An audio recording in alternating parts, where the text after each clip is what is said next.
नमस्कार साथियों, आपका स्वागत है इंडो जीएस क्लासेस में। हम मॉडर्न हिस्ट्री की क्लासेस कर रहे थे, जिसके अंतर्गत हमने पिछली कक्षाओं में क्रांतिकारी आंदोलन के प्रथम एवं द्वितीय चरण को पूरा किया था और आज हम गांधीवादी आंदोलन को पढ़ेंगे। गांधीवादी आंदोलन आपके एग्ज़ाम के पॉइंट ऑफ व्यू से बहुत ज़्यादा इम्पोर्टेंट है।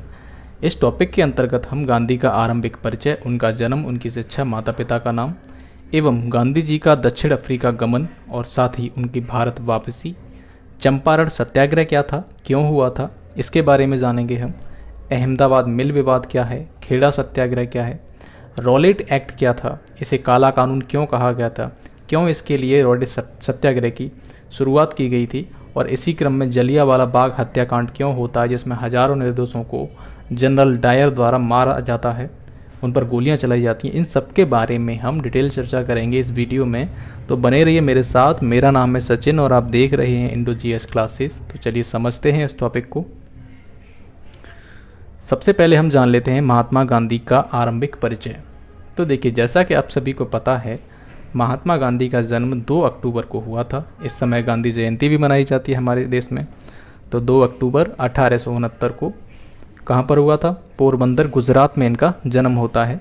इनके पिता का नाम करमचंद होता है। क्या नाम होता है? करमचंद। और ये पोरबंदर के दीवान थे, मतलब पोरबंदर रियासत के दीवान थे इनके पिता करमचंद। महात्मा गांधी का पूरा नाम क्या था, ये सब आपको पता ही होगा, मोहनदास करमचंद गांधी। ठीक है। इनकी माता का नाम पुतलीबाई और इनकी पत्नी जो थी उनका नाम था कस्तूरबा गांधी। इनकी काफ़ी बचपन में शादी कर दी गई थी गांधी जी की। 1891 में लंदन से ये बैरिस्टर की परीक्षा पास कर आते हैं, मतलब वहाँ से वकालत सीखकर आते हैं। और इसी क्रम में 1893 में ये दादा अब्दुल्ला और कंपनी इसका मुकदमा लेकर अफ्रीका चले जाते हैं। मतलब इसका मुकदमा लड़ने के लिए कहाँ चले जाते हैं? अफ्रीका। इस प्रकार दक्षिण अफ्रीका की यात्रा करने वाले प्रथम भारतीय बैरिस्टर बन जाते हैं महात्मा गांधी। लेकिन जब महात्मा गांधी दक्षिण अफ्रीका पहुंचते हैं तो वहाँ देखते हैं कि औपनिवेशिक सरकार, मतलब जो भारत में जिस प्रकार से ब्रिटिश सरकार थी उसी प्रकार से उन्होंने दक्षिण अफ्रीका में भी कब्जा कर रखा था। और वहाँ के जो भारतीय प्रवासी थे, जो भारत के लोग वहाँ पर रहते थे एवं अन्य एशियाई जो लोग रहते थे, उनके साथ में भेदभाव एवं दुर्व्यवहार जो किया जाता था वो गांधी जी से देखा नहीं गया। मतलब बहुत ज़्यादा स्थिति खराब थी दक्षिण अफ्रीका में। इसी का एक उदाहरण गांधी जी भी अपने जीवन में झेलते हैं, जो ये है कि गांधी जी एक बार ट्रेन से यात्रा कर रहे थे। कहाँ से कहाँ के बीच में? डरबन से प्रिटोरिया के बीच में। कहाँ पर है ये? दक्षिण अफ्रीका में। तो डरबन से जब वो प्रिटोरिया जा रहे थे तो उन्होंने ट्रेन की फर्स्ट क्लास की टिकट ली थी। ठीक है, प्रथम श्रेणी के डब्बे की टिकट लेते हैं गांधी जी। किंतु होता क्या है कि रास्ते में ही एक स्टेशन पड़ता है मेरिट्सबर्ग नामक स्टेशन पर गांधी जी को एक अंग्रेज़ होता है, वो ट्रेन से धक्का देकर नीचे फेंक देता है। उसने क्यों फेंका? क्योंकि जिस ट्रेन में यात्रा कर रहे थे, जिस जगह यात्रा कर रहे थे अफ्रीका में, वहाँ पर क्या था कि काले लोगों को फर्स्ट क्लास के डब्बे में बैठने की अनुमति नहीं थी। इस चीज़ को मतलब इस कारण गांधी जी को ये चीज़ें बहुत ज़्यादा खराब लगीं। साथ ही अफ्रीका में और क्या क्या कानून थे। देखिए, दक्षिण अफ्रीका में एक ये कानून था कि जो भारतीय प्रवासी लोग जो वहाँ पर थे उनको अपने साथ एक पंजीकरण प्रमाण पत्र रखना पड़ता था, मतलब ये अनिवार्य था वहाँ पर। दूसरी चीज़ ये थी कि जो गैर ईसाई लोग थे वहाँ पर, भारतीय हुए चाहे एशियाई जो भी व्यक्ति थे वहाँ पर, उनकी शादियों को इनवैलिड करार दे दिया जाता था एवं उससे जो बच्चे उत्पन्न होते थे उसको भी इनवैलिड करार दे दिया जाता था। गांधी जी ने इन सब ब्रिटिश की जो नीतियाँ थी इनके खिलाफ दक्षिण अफ्रीका में सत्याग्रह किया, मतलब उसके लिए उन्होंने अहिंसात्मक संघर्ष किया और इसी क्रम में वो जेल भी जाते हैं। और इनके साथ में कई सारे जो आंदोलन में शामिल हुए थे अफ्रीका में लोग, वो भी शामिल हो जाते, बहुत सारा इनका ये भीड़ जुटा लेते हैं और इनका आंदोलन सफल भी रहता है। 1894 ईस्वी में नटाल इंडियन कांग्रेस की स्थापना करते हैं ये, और 1904 ईस्वी में फीनिक्स आश्रम की स्थापना करते हैं। बात करें सन 1909 ईस्वी में, तो लंदन से जब ये दक्षिण अफ्रीका वापस आ रहे थे तो लौटते हुए इन्होंने हिंद स्वराज नामक जो पुस्तक थी उसका लेखन किया था। तो हिंद स्वराज पुस्तक का लेखन कहाँ किया था? आप सब जो देख रहे हैं वीडियो, इसको ध्यान में रखना। कई बार प्रश्न में ये पूछ लिया जाता है कि 1909 ईस्वी में कहाँ से कहाँ के बीच यात्रा करते हुए गांधी जी ने इस पुस्तक को लिखा था हिंद स्वराज को, तो वो थी दक्षिण अफ्रीका की यात्रा कर रहे थे, लंदन से वापस आ रहे थे। 1910 ईस्वी में ये अफ्रीका में ही एक टॉलस्टॉय फोरम की स्थापना करते हैं। किसके सहयोग थे? इनके एक मित्र थे कालिनबाख। कालिनबाख एक जर्मन शिल्पकार थे, इनके सहयोग से ये टॉलस्टॉय फोरम की स्थापना करते हैं। इस फोरम की स्थापना क्यों की? क्योंकि ये अंग्रेज़ों के खिलाफ जो संघर्ष चला रहे थे, वहाँ पर जो आंदोलन कर रहे थे, तो उस आंदोलन में जो आंदोलनकारी होते थे उनके फैमिलीज़ को काफ़ी परेशानी होती थी, उन आंदोलनकारियों को काफ़ी परेशानी होती थी। तो उनके परिवार के पुनर्वास के लिए, साथ ही उनके भरण पोषण की व्यवस्था करने के लिए इस टॉलस्टॉय फोरम की स्थापना की गई थी। दक्षिण अफ्रीका में गांधी के आंदोलनों एवं उनके सत्याग्रहों के परिणाम स्वरूप वहाँ की जो औपनिवेशिक सरकार थी, उन्होंने 1914 ईस्वी तक अपने जो काले कानून थे, पंजीकरण कानून और ये ईसाई मतलब विवाह कानून, ये जो कानून थे सारे, इनको समाप्त करना पड़ता है। क्या क्या समाप्त हुआ? भारतीय रीति रिवाज से विवाह करने की छूट दे दी गई थी। पंजीकरण प्रमाण पत्र भी समाप्त कर दिया गया था, क्योंकि गांधी जी का जो सत्याग्रह का आंदोलन था वो काफ़ी अच्छा प्रभाव रहा अफ्रीका में। गांधी जी ने दक्षिण अफ्रीका में जो ये सत्याग्रह के प्रयोग किए, अनुभव प्राप्त किए, इन सभी ने भारत के स्वतंत्रता आंदोलन के लिए आधार तैयार किया था। अब हम देखते हैं गांधी जी की भारत वापसी। तो 9 जनवरी 1915 को गांधी जी इंडिया वापस आते हैं। इस दिन को हम प्रवासी भारतीय दिवस के रूप में भी मनाते हैं। प्रवासी भारतीय दिवस,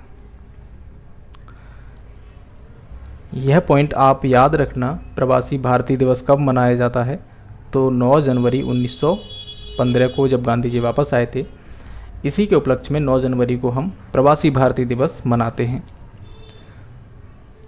दक्षिण अफ्रीका में जो गांधी जी ने सत्याग्रह आंदोलन चलाया, इस प्रकार वहाँ पर उनको सफलता मिलती है। इसी सफलता ने उनको भारत में लोकप्रिय बना दिया था। जब गांधी जी भारत वापस आए, उस समय प्रथम विश्व युद्ध चल रहा था। इसी क्रम में गांधी जी ने कहा भारतीय युवाओं से कि वो भारतीय सेना मतलब जो ब्रिटिश सेना है उसमें भर्ती हो जाएं एवं अंग्रेज़ों का युद्ध में सहयोग करें। ऐसा इसलिए कहा उन्होंने क्योंकि गांधी जी का माइंडसेट ये था हृदय परिवर्तन वाला। उन्हें लगा कि ब्रिटिश की अगर हम इस संकट की घड़ी में सहायता करते हैं तो ब्रिटिश हम पर दया करके या फिर इसका एहसान समझकर हमें स्वराज वापस दे देगा। इसी कारण उन्हें भर्ती करने वाला सार्जेंट भी कहा जाता है। किसे कहा जाता है? महात्मा गांधी को क्या कहा जाता है? भर्ती करने वाला सार्जेंट। क्यों कहा जाता है? इसलिए कहा जाता है कि उन्होंने प्रथम विश्व युद्ध में भारतीयों को ब्रिटिश का साथ देने के लिए कहा एवं सेना में भर्ती होने के लिए भी आग्रह किया।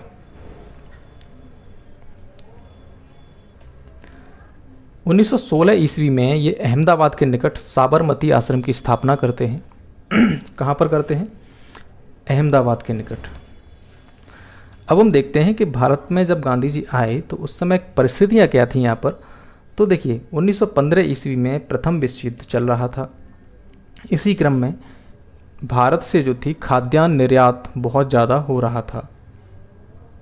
आवश्यक वस्तुएं जो थी उन सभी के जो मूल्य थे, जो प्राइस थे, बहुत ज़्यादा हाई हो चुके थे एवं जो रक्षा व्यय बढ़ाया था ब्रिटिश ने, उसका बोझ भी भारत पर बहुत ज़्यादा पड़ा था। और अगर हम बात करें कि भारत में जो क्रांतिकारी आंदोलन थे उनकी बात करें तो जो उदारवादी राजनीति थी उससे जनता का जो मोह भंग हो चुका था, क्योंकि इतना कोई सफलता मिली नहीं थी। साथ ही क्रांतिकारी आंदोलन जो चल रहे थे इंडिया में, उनका ब्रिटिश ने बहुत दमनपूर्वक दमन किया था, उसका निर्ममता से दमन किया था। इसी प्रकार भारत में गांधी जी के आगमन के टाइम पर राजनीतिक शून्यता की स्थिति विद्यमान थी। हालांकि कुछ विद्रोह चल रहे थे, कुछ आंदोलन चल रहे थे, लेकिन उतने उच्च लेवल के नहीं चल रहे थे। अब हम बात करते हैं चंपारण सत्याग्रह 1917 की। तो देखिए चंपारण ये जो जगह है वो बिहार में पड़ती है। वहाँ परिस्थिति क्या थी 1917 में कि वहाँ के जो बागान मालिक थे, अंग्रेज़ बागान मालिक, इन्होंने किसानों को बाध्य किया कि आप हमसे मतलब ज़बरदस्ती की कि हमसे आप टेंडर कीजिए। उनसे टेंडर करवाते थे, ज़बरदस्ती अनुबंध कर लेते थे धोखे से। उनकी खेती पर मतलब किसानों की खेती के 3 बटे हिस्से पर नील की खेती करने के लिए बाध्य करते थे। मतलब उनसे एक अनुबंध कर लेते थे धोखे से कि आप 3/20 मतलब हिस्से पर, अपने खेत के 3/20 हिस्से पर नील की खेती करेंगे। ये प्रथा वहाँ पर चल रही थी। किंतु होता क्या है कि 19वीं सदी में रासायनिक रंगों की खोज होती है जर्मनी में, ठीक है। जब रासायनिक रंगों की खोज हो गई तो नील की खेती का कोई उद्देश्य नहीं रहा ज़्यादा। इसी क्रम में बागान मालिक जो थे नील की खेती नहीं करना चाहते थे और किसान भी इसको तो करना ही नहीं चाहते थे पहले से ही, लेकिन ज़बरदस्ती कर रहे थे मजबूरन। ये चंपारण सत्याग्रह क्यों हुआ था? तो तिनकठिया पद्धति के खिलाफ। तिनकठिया पद्धति क्या थी? यही थी 3/20 हिस्से पर आपको नील की खेती करनी पड़ेगी अपनी भूमि पर, ऐसा बाध्य किया जाता था। अब जब रासायनिक रंगों की खोज हो गई तो अब खेती तो होगी नहीं नील की, तो अब किसान जो थे अपना अनुबंध तोड़वाना चाह रहे थे कि अनुबंध हमारा समाप्त कर दिया जाए। लेकिन इसके बदले में क्या किया अंग्रेज़ों ने किसानों का लगान बढ़ा दिया एवं अन्य जो टैक्स थे वो बढ़ा दिए, और साथ ही किसानों से इस तरीके से ज़बरदस्ती की कि वो अपने प्रोडक्ट को, कृषि उत्पाद को हम डिसाइड करेंगे उस रेट पर बेचें, मतलब बहुत सस्ते दामों पर बेचने के लिए उनको बाध्य किया था। 1917 ईस्वी में एक व्यक्ति थे राजकुमार शुक्ल। इनके आमंत्रण पर गांधी जी इसी समस्या के चलते चंपारण पहुंचते हैं। लेकिन जब गांधी चंपारण पहुंचते हैं तो वहां के ब्रिटिश अधिकारियों ने उन्हें पहले ही रोक दिया कि आप मत आइए यहाँ पर, और वापस जाने का आदेश दे दिया।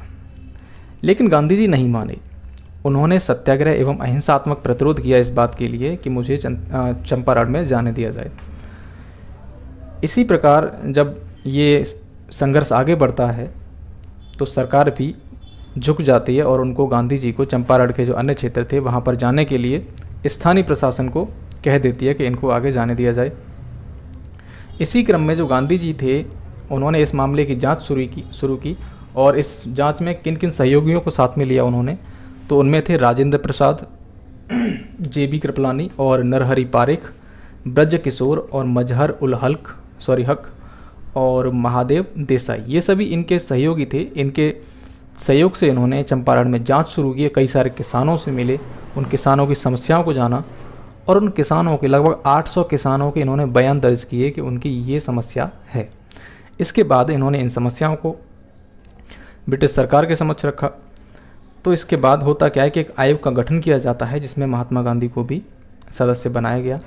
आयोग ने डिसीजन क्या लिया इसने कि किसानों से जो अवैध रूप से राशि वसूली गई है, धनराशि जो वसूली गई है, उसके बदले उन्हें क्षतिपूर्ति दी जाए।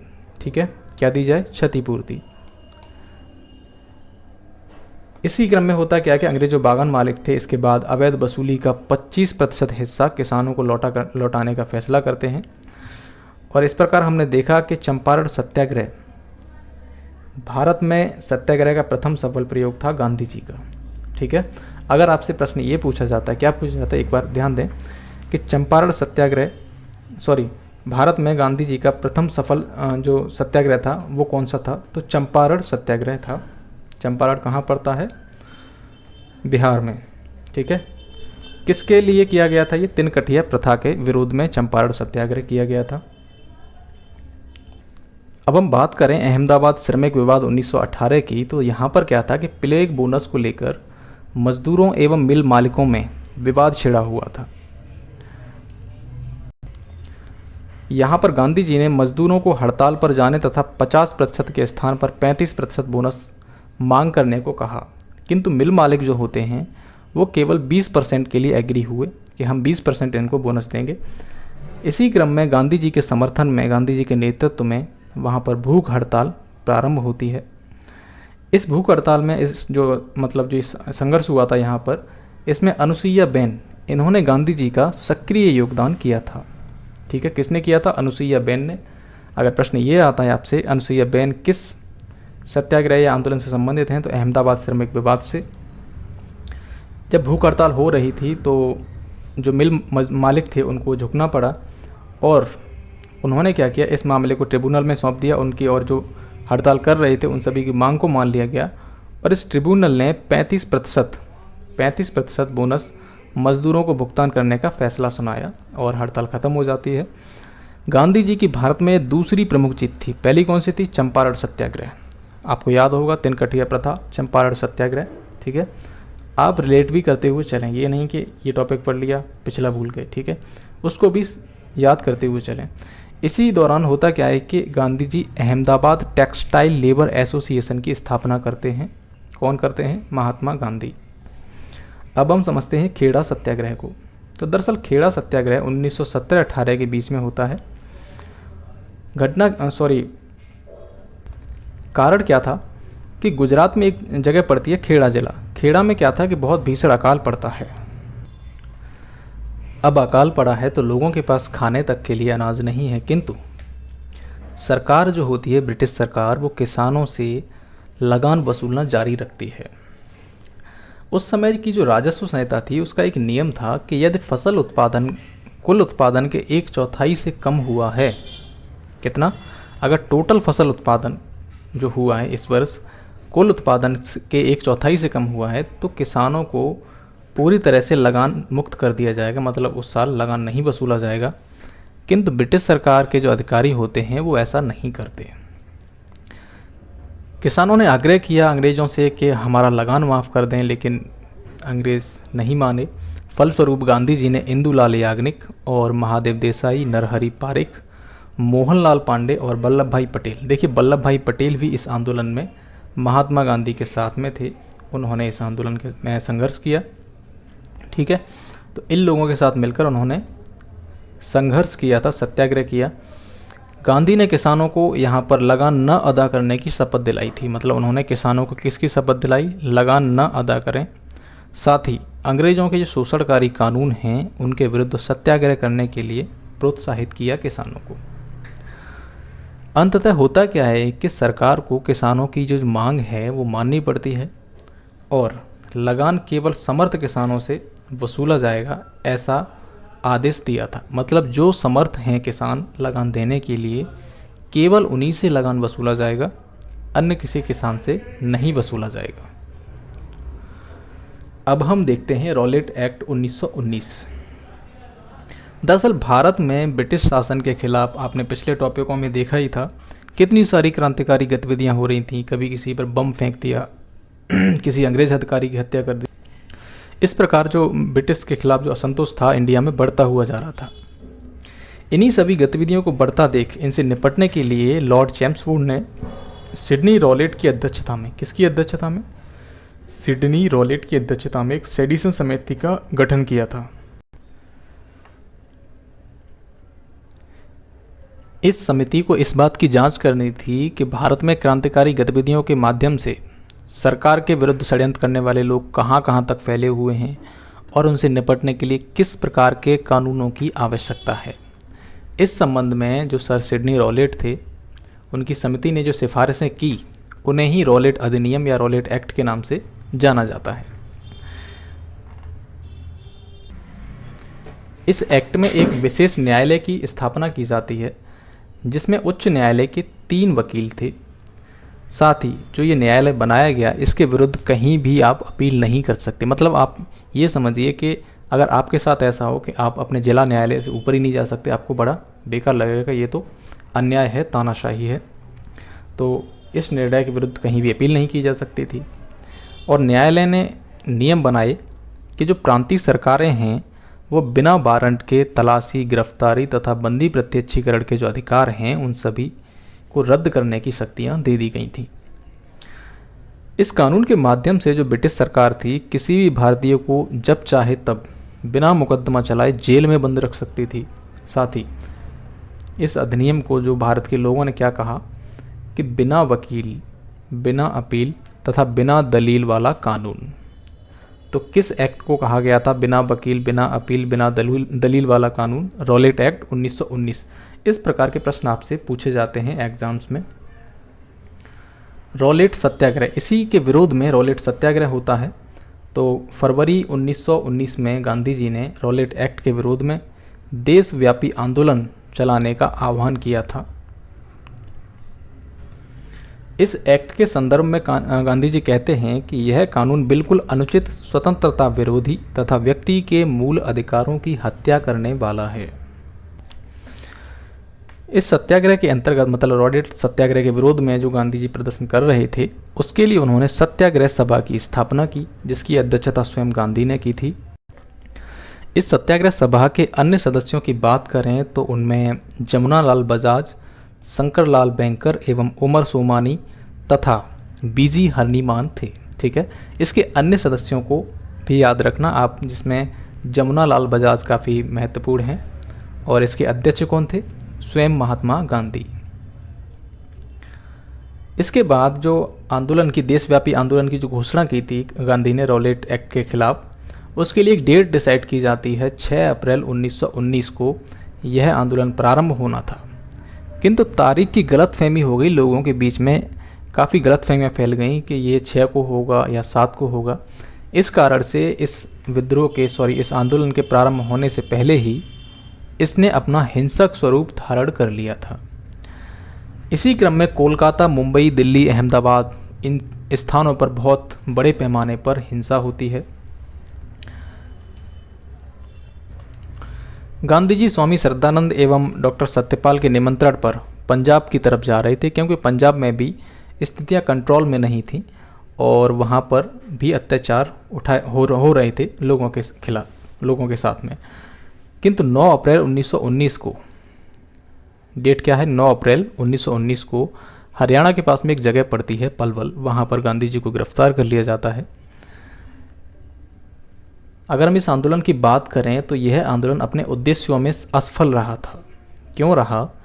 क्योंकि एक तो यहाँ पर तारीखी गलतफहमी थी, आंदोलन पहले ही हिंसक स्वरूप धारण कर लिया और ब्रिटिश सरकार ने इसका दमन कर दिया, और इसका लक्ष्य क्या था? रॉलेट एक्ट को समाप्त करवाना, जो कि संभव नहीं हुआ। इसी क्रम में आप पंजाब में एक घटना देखते हैं, जलियांवाला बाग हत्याकांड। तो वो क्यों होती है, इसको हम देखते हैं। तो पंजाब में रॉलेट एक्ट के विरुद्ध संघर्ष चल रहा था, जैसा कि गांधी जी ने स्टार्ट किया था। तो इसी प्रकार जैसे कि कलकत्ता, बम्बई, इन सब जगह चल रहा था, वैसे ही पंजाब में भी चल रहा था। साथ ही अन्य कारणों की बात करें तो सेना में जबरन भर्ती कर दिया जाता था लोगों को। उस समय प्रथम विश्व युद्ध भी चल रहा था, तो सेना में लोगों को भर्ती किया जा रहा था ज़बरदस्ती।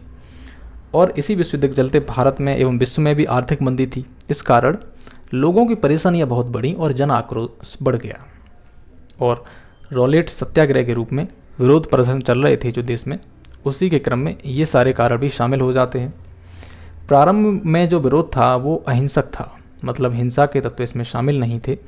किंतु होता क्या है कि 9 अप्रैल 1919 को lieutenant governor Michael O'Dwyer, ठीक है, इस व्यक्ति का नाम याद रखिए, ये काफ़ी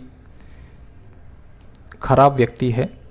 इसने आदेश दिया कि पंजाब के 2 स्थानीय नेता थे, उनको गिरफ्तार करवा दिया अपने आदेश के थ्रू। डॉक्टर सैफुद्दीन किचलू और डॉक्टर सत्यपाल, इन सबको गिरफ्तार करवा देता है माइकल ओ डायर। इनकी गिरफ्तारी के विरोध में अगले दिन 10 अप्रैल को जब जुलूस निकल रहे थे, तो 10 अप्रैल को ये प्रदर्शन करने वालों पर गोली चलाने का आदेश दे देता है, जिसमें कई सारे निर्दोष लोग, निहत्थे लोग मारे जाते हैं। उसके पश्चात पंजाब में मार्शल लॉ लागू कर दिया जाता है।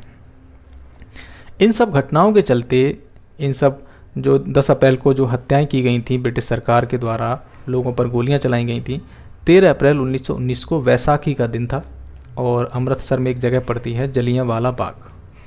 यहाँ पर सभी लोग मिलकर शांतिपूर्ण सभा का आयोजन कर रहे थे। ब्रिटिश की जो क्रूर नीतियाँ थीं उनके बारे में उनका निंदा की जा रही थी। 10 अप्रैल को गोलीबारी की गई थी, उसके बारे में ब्रिटिश की निंदा की जा रही थी। साथ ही स्थानीय नेता जो गिरफ्तार हुए थे उनके लिए भी विरोध प्रदर्शन शांतिपूर्ण तरीके से चल रहा था। लेकिन होता क्या है कि वहाँ पर जनरल डायर की एंट्री होती है और उसने इस हजारों की भीड़ में, निहत्ती भीड़ पर गोलियां चलवा दी। चारों तरफ से भीड़ को घेर लिया गया, घेर कर लोगों को गोलियों से मारा गया था, जिसमें हजारों बच्चे, महिलाएं, पुरुष ये सब मारे गए थे। एक अनुभव लगाएं, इस एक रिपोर्ट के अनुसार लगभग इसमें 1000 लोग मारे गए थे, जबकि ब्रिटिश जो बता रही थी उसने कहा कि इसमें 200-300 लोग मारे गए, बट इसमें लगभग 1000 से ज़्यादा लोग मारे गए थे। इस घटना के पश्चात देश भर में बहुत विरोध हुआ ब्रिटिश का। इसी क्रम में रविंद्रनाथ टैगोर ने नाइटहुड की उपाधि त्याग दी, जो कि उनको ब्रिटिश सरकार ने प्रदान की थी, उन्होंने ब्रिटिश सरकार को वापस दे दी कि लो जी अपनी नाइटहुड की उपाधि तुम ही रख लो। शंकर नायर, ठीक है, इन्होंने वायसराय की कार्यकारिणी परिषद से इस्तीफा दे दिया। अगर आपसे प्रश्न ये पूछा जाता है कि जलियांवाला बाग हत्याकांड के पश्चात किसने वायसराय की कार्यकारिणी परिषद से इस्तीफा दिया, तो वो थे सर शंकर नायर। ठीक है, देखिए प्रश्न इसी प्रकार से बनते हैं एग्जाम्स में। और अब मैं धीरे धीरे कई सारे MCQs भी लाया करूँगा, क्योंकि मैं ये सारे वीडियोस एक मोबाइल के थ्रू ही बनाता हूँ, और लेकिन धीरे धीरे हम सिस्टम को अपग्रेड कर रहा हूँ, तो आपके लिए आगे MCQs भी हुआ करेंगे। ठीक है, आगे बढ़ते हैं इसी घटना में। तो 18 अप्रैल 1919 को गांधी जी अपना सत्याग्रह का जो आंदोलन था वो वापस ले लेते हैं। और जलियांवाला बाग हत्याकांड में जो इस नरसंहार हुआ था, इसकी जांच के लिए हंटर की अध्यक्षता में एक आयोग का गठन किया जाता है, क्योंकि बहुत सारे विरोध प्रदर्शन चल रहे थे देश में ब्रिटिश के खिलाफ। ये जो आयोग गठन किया जाता है, इसमें 8 सदस्य थे, जिनमें 3 भारतीय भी थे। 3 भारतीय कौन कौन थे? सर चिमनलाल सीतलवाड़ और साहबजादा सुल्तान अहमद जगत नारायण, ये 3 सदस्य थे। जलियांवाला बाग हत्याकांड के पश्चात जो आयोग गठन किया गया था, उस आयोग के सदस्य थे 3 ये लोग, बाकी 5 सदस्य अंग्रेज थे। 1920 में इस समिति ने रिपोर्ट पेश की, जिसमें ब्रिटिश सरकार ने जो दोषी था जनरल ओ डायर एवं अन्य जो दोषी थे, इनको बचाने के लिए क्या कहती है कि यह परिस्थितिजन्य कदम था। ठीक है, जनरल डायर की ऐसी कोई मंशा नहीं थी कि वो लोगों पर गोली चलाए, उसने मजबूरन गोली चलाई क्योंकि उसकी मजबूरी थी। इस तरीके से कई सारी बातें बताई गई थी, लेकिन कांग्रेस को इस समिति की जो रिपोर्ट आई थी वो नाखुश थी। ठीक है, और डायर को इसके बाद क्या होता है कि बर्खास्त करके लंदन भेज दिया जाता है। और लंदन में क्या होता है, देखिए यहाँ से तो बर्खास्त कर दिया उसको, लंदन में जो मतलब ब्रिटेन में जो संसद थी वहाँ पर उसकी प्रशंसा की गई, काफ़ी तारीफ़ें की गई कि आपने देखिए वहाँ पर झंडा गाड़ दिया इंडिया में, और उसे स्वॉर्ड ऑफ ऑनर से सम्मानित किया गया था। ठीक है, लेकिन कांग्रेस इस हत्याकांड की जांच के लिए जो ये समिति बनी थी, आयोग बना था, इसकी रिपोर्ट से खुश नहीं थी। इसी क्रम में उसने अपने स्तर पर जांच के लिए तहकीकात समिति का गठन किया, जिसके अध्यक्ष थे मदन मोहन मालवीय। ठीक है, अब ये तहकीकात समिति ने हंटर कमीशन की जो रिपोर्ट आई थी उसको निर्लज्ज लीपापोती कहा। क्या कहा था? निर्लज्ज लीपापोती। और बेशक उन्होंने लीपापोती ही की थी, क्योंकि डायर को उन्होंने बचाने का प्रयास किया था अंग्रेज़ों ने, ब्रिटेन की संसद ने। मार्च 1940 की बात करें तो हमारे देश के एक जो जवान थे, मतलब युवा थे, ऊधम सिंह। ठीक है, इन सभी का नाम आप जानते हैं। ऊधम सिंह ने लंदन में उसके डायर के घर में घुसकर, ठीक है, वहाँ पर डायर की हत्या कर दी। देखिए 1919 में घटना हुई थी, कहाँ पर? पंजाब में जलियांवाला बाग में। और अब बात कर रहे हैं हम 1940 की। तो 1940 में ऊधम सिंह जाते हैं लंदन, वहाँ पर डायर को मार देते हैं, गोली से मार देते हैं। ऊधम सिंह को गिरफ्तार करके ब्रिटिश सरकार फांसी दे देती है। और अब हम बात करें हालिया घटना की, तो 1974 ईस्वी में हमारे ऊधम सिंह जी की अस्थियों को भारत लाया जाता है। ठीक है, ये प्रश्न आपसे पूछा जा सकता है, इसको ध्यान में रखें कि ऊधम सिंह की अस्थियों को भारत कब लाया गया? तो 1974 ईस्वी में लाया गया था। तो इस प्रकार आपने भारत में जो गांधीवादी आंदोलन था, जैसे खेड़ा सत्याग्रह, अहमदाबाद श्रमिक मिल विवाद, ये सारे विवाद आपने जान लिए। साथ ही रॉलेट सत्याग्रह और उसके पश्चात जो अहमदाबाद वाला आपने समझ ही लिया, और जलियांवाला बाग हत्याकांड, इन सब के बारे में आपने समझ लिया है। और इस क्लास को आप रिवाइज भी कर लें, आपने नोट कर लिया होगा ऐसा मुझे पता है। और आपसे मिलते हैं हम अगले वीडियो में। अगर आपको ये वीडियो पसंद आया है तो कृपया इस वीडियो को लाइक करें तथा चैनल को सब्सक्राइब करें, वीडियो को शेयर भी करें। ठीक है, अगला टॉपिक आपका होगा गांधी जी के ऊपर ही, जिसमें आप सविनय अवज्ञा आंदोलन, असहयोग आंदोलन, खिलाफत आंदोलन, इन सारे आंदोलनों को जानेंगे। हम लगभग 3 क्लास करेंगे गांधी जी के ऊपर, क्योंकि टॉपिक्स बड़े बड़े हैं, इसलिए इनको 2-3 पार्ट में डिवाइड करेंगे। ठीक है, तो मिलते हैं अगले वीडियो में, तब तक आप ख्याल रखिए अपना।